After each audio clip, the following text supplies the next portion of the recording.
Hello, everyone, and welcome to the asynchronous workshop, Intersection of Identity and Leadership. My name is Nico Vargas, and I am a Leadership Workshop Program Assistant at the Holden Center for Leadership and Community Engagement. I am a senior studying planning, public policy, and management, and today I'm just excited to sort of dive into this topic of intersection of identity and leadership with y'all. And at this point, I will let my co-hosts introduce themselves. Hi, my name is Aly Nguyen. I am a CliftonStrengths Program Assistant at the Holden Center, and I'm also a third-year psychology major with minors in global health and legal studies. So that's just a little about me. Let's get started. Awesome, sweet. So first of all, we just want to thank you all for taking the time to join us for this asynchronous workshop at the Leadership Summit. We know that your lives are probably very busy, but we really appreciate y'all being here and engaging in this workshop. We just want to note for starters that we usually do have a worksheet that goes along with this workshop, but because of the nature of how this workshop is being distributed for the Leadership Summit, we will not have the same luxury, but not to worry. We have ways of working around that, and hopefully you all will be able to, participate in the activities / reflection questions that we have for y'all today. So with that, we encourage you to maybe grab a piece of paper and a pen or pencil, whatever you prefer, or maybe just open up like a Word document or something. If you do that, we'll be able to have you all participate once we ask you to pause the video and answer some reflection questions, as well as one activity that we have early in the presentation today. So with that, I will go ahead and toss it back to Aly, and where she will talk about learning about our identities. Yeah, so one thing I like to ask is what exactly is our identities? And one thing I will point out is that humans are conditioned by the society we live in, and our identities play a big role in how we view ourselves and each other. Our identities is what makes us who we are, and how we envision ourselves has an impact on the way we lead others and who we lead.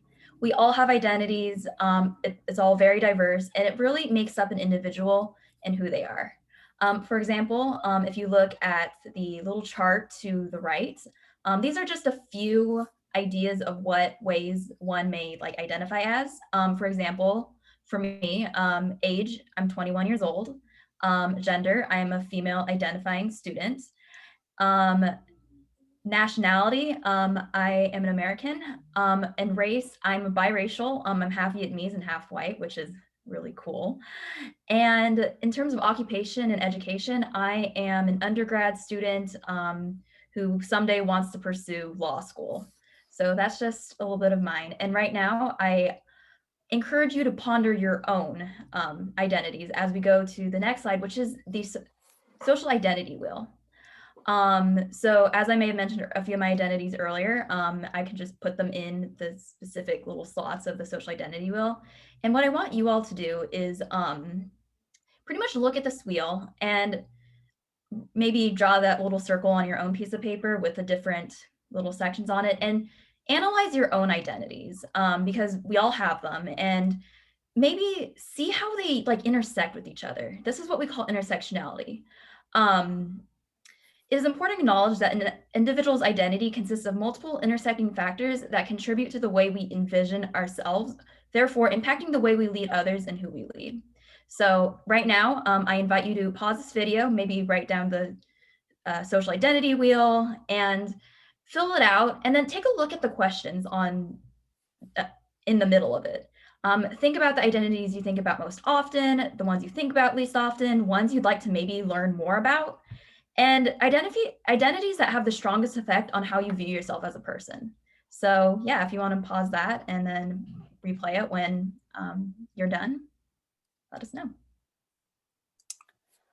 All right, hello everyone. Welcome back to the video. Hopefully you're able to pause it and sort of fill out that social identity wheel and really start to think about how your different identities can intersect with each other, and we're able to answer those questions that were in the middle of that social identity wheel as well, where you got to reflect about maybe the ones you thought about most often, least often, et cetera, et cetera.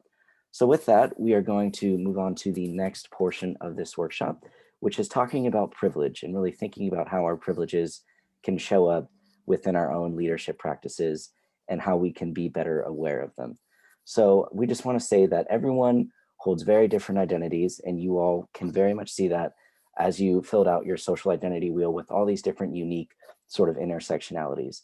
While we do have different identities, this means that we can also hold certain privileges over others, even if we don't think we do. So when we say this, we mean that while some people may hold less privileges over others, that does not mean that the person that holds little privilege does not have any. So for me, for example, as a male identifying student here on campus, I am granted some privileges that female identifying students do not benefit from. And that is just the nature of the way things are systemically and institutionally that we just, have to be aware of and just acknowledge. But that does not mean that because I am just a male identifying student, I hold privilege over everything. So there are certain parts of my identity where I lack certain privileges. So as a Latinx identifying student as well, I am quote unquote below the line of privilege where I have had to fight for certain privileges within my own experiences. And so it's just something to be aware of as a leader that, while we're all coming from these own backgrounds ourselves, we may have these certain privileges over others, but we also need to be aware of it when we start to think about who we're leading and maybe the backgrounds that they're coming from. And so with that, we have some reflection questions for you to answer. So if you want to go back to that piece of paper that you have, whether it's the Word doc, the piece of paper like that's physically in front of you, whatever it is, go ahead and either write down these questions or not, and just answer, what privileges do you hold? And how does that influence the way that you lead and who you lead? And so go ahead and think about that for a second. And I will ask you to pause the video. And once you're done, go ahead and come on back. All right, everyone, welcome back. Hopefully you were able to take a good amount of time there to think about the privileges that you do hold and really think about how those influence the way that you lead and how and who you lead. So with that, we are going to go ahead and transition to the next section, which is really thinking about how our leadership and identity really come together and can really impact our own leadership practices. So for this part of the workshop, we really want you to think of one aspect of your identity. So you can choose whether it's, your race, your religion, maybe it's your age or your socioeconomic class, anything you want. Choose one of those aspects of your identity and think about the question, what are you proud of about this identity? What do you think others assume about you because of this identity? And what are some obstacles you've had to overcome because of your identity? And so at this point, this reflection is really supposed to get you thinking more in depth about one of your identities that you are proud of. And so this is very different from the first questions we posed about the identities that you thought about most often or least often. We really want you to think about, what you're proud of and in your own identity and how that can, and how it affects you and how that can, empower you to be a better leader amongst your peers. So with that, go ahead and pause the video one more time and really think about these questions and answer them, and just come back when you are ready. Welcome back, everybody. I hope that little reflection was helpful. So as this workshop comes to a close, we challenge you to think of how you will empower others. So what is empowerment exactly? Empowerment is to help promote people reaching their full potential. Empowerment is not about fixing or changing anyone. There is nothing missing. There is nothing wrong with them. Everyone is perfect and whole in their own way, and empowered people, or people who are present to their full potential, naturally feel called to accomplish extraordinary things because we are all capable of this extraordinary, but sometimes we forget. So one question I ask is, how can you use your own personal identity as a means to empower others and their own identities as well?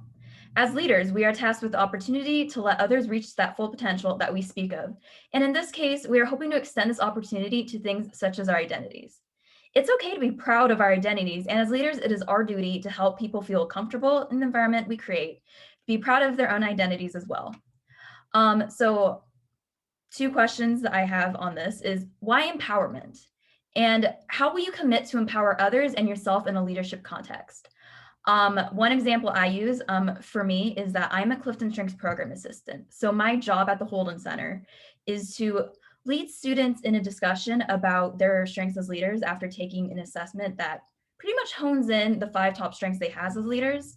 And I'm able to meet with students of very different ethnicities, different backgrounds, different experiences, and I'm able to use my own identity as a biracial woman to pretty much empathize in a way with having different backgrounds, and sometimes having those different backgrounds like clash with one another at times. Sometimes my Vietnamese culture clashes with the white culture that I was raised in, and that's okay.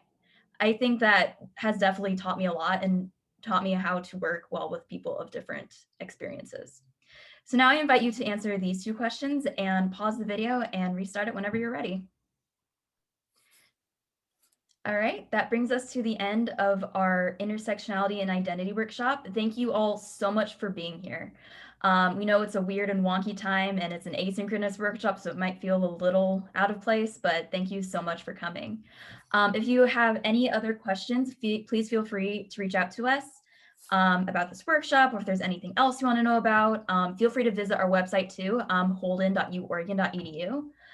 We offer many other workshops and programs, such as the CliftonStrengths Program, as I mentioned earlier. If you feel like you want to learn more about your leadership styles and want to get a consult and have someone bounce his ideas off, feel free to visit the website for more information. And Nico will now tell us more about the different workshops we offer. Yeah, great. Awesome. Thank you so much, you all, for being here at this asynchronous workshop, like Aly mentioned. I know, like she said, it's a weird time and, we just have to do things a little differently, but hopefully you all were able to really take this time to reflect about your own identity and maybe think about, just how you lead others today. So with that, like Aly said, we do offer other workshop programs within the Holden Center, whether it's offering them to student organizations or individuals. We cover a wide range of topics such as, leadership during a crisis, project management, leadership fundamentals, public speaking, facilitation skills, all these generalized topics over leadership. We love to go in depth about them and really just share the knowledge with everyone on campus. So with that, we just want to say thank you once again, and we hope to see y'all at the closing session. Thank you.